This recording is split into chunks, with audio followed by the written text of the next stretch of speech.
శ్రీ మహాగణాధిపతయే నమః.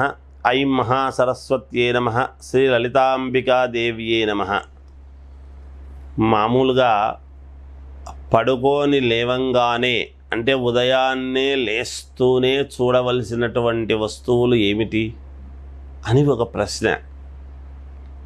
ఇవాళ ఆధునిక కాలములో మానవుడు లేచి లేయంగానే వాళ్ళ ఉపయోగాల కోసము ఎన్నో పనుల కార్యవ్యగ్రతతో ఉరుకుల పరుగులుగా ఉంటుంది జీవితం. లేవంగానే ముందు బాత్రూమ్ వెళ్ళటము,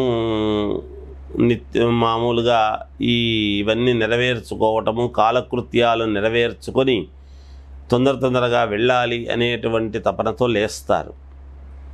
ఆ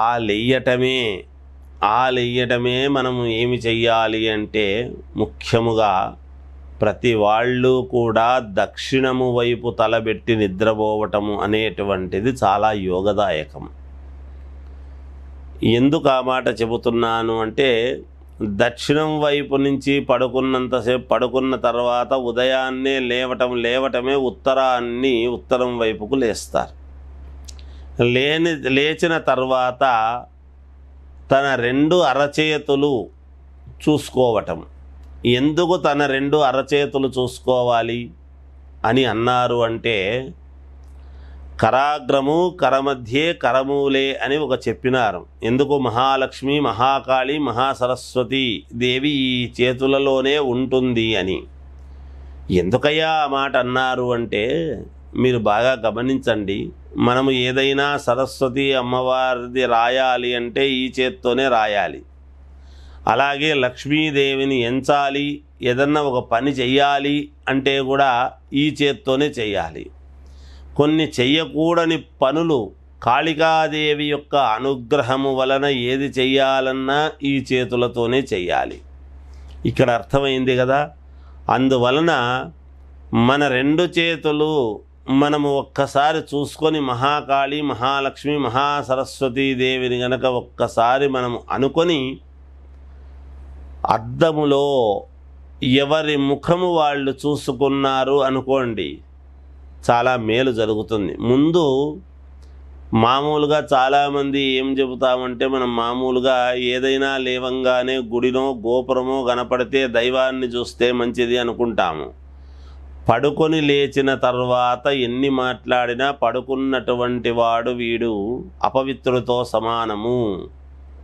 ఆ పడుకొని అట్లాగే లేవంగానే దేవుణ్ణి చూస్తే ఏమవుతుంది? పాపము చుట్టుకున్న వాళ్ళం అవుతాం, మనము పాపము గ్రహించిన వాళ్ళం అవుతాం. అలా చెయ్యరాదు. దైవాన్ని, దైవ దర్శనం ఎప్పుడూ కూడా మనము స్నానము చేసిన తర్వాత, అంటే దేహశుద్ధి అయిన తర్వాతనే భగవంతుణ్ణి మనము చూడాలి.